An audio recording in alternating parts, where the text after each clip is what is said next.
I Okay. was in public relations for a long time. But it is particularly in service industries, and I mentioned I worked on the agency side, ran agencies and so forth. That question of customer profitability is one that is often in the back of people's minds, Mhm. seldom in the forefront of the analysis. But during a downturn, during a recessionary period, it is again a good opportunity. They say don't waste a good crisis. I would say don't waste a good recession, right?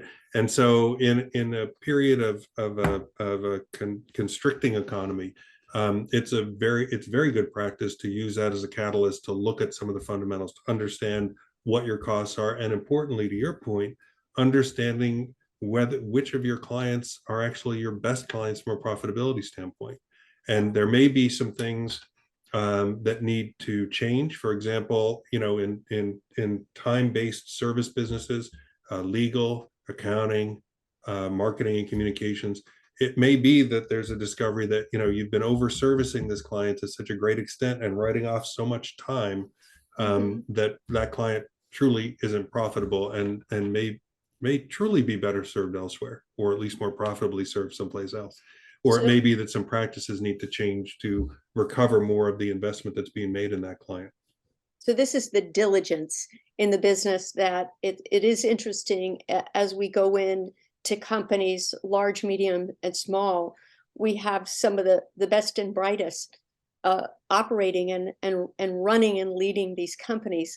But when there's so much going on, if you think about the last 3 years, just to like hang on in the tornado, Mm-hmm. and make sure that you just keep every day operating the business, you can see how it would be time for a good come in and dust things and get out the robot vacuum cleaner and clean stuff up. I I will share another story that relates to the product and services, as you mentioned earlier, and I Chief Outsiders did an analysis for a business that had several services, and they had actually done a profitability analysis, but only to the category of the services. And within the categories were many different services.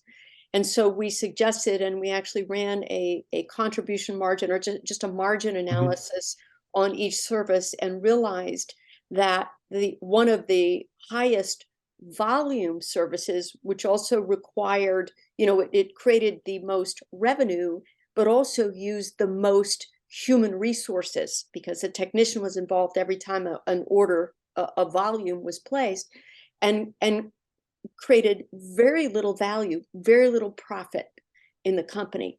And once the company realized that, then they could make a different decision to look at another service line that had so much profit potential, but all the resources were consumed by this other service line.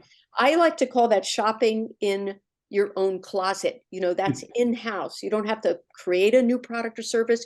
You can make some bundling decisions, but it's just there for the analysis and the determination of, okay, now that I have this information, it tells me something. What do I want to do? Do I want to eliminate the service? Do I want to eliminate it except for customers or clients that I will lose if I don't keep it? It just gives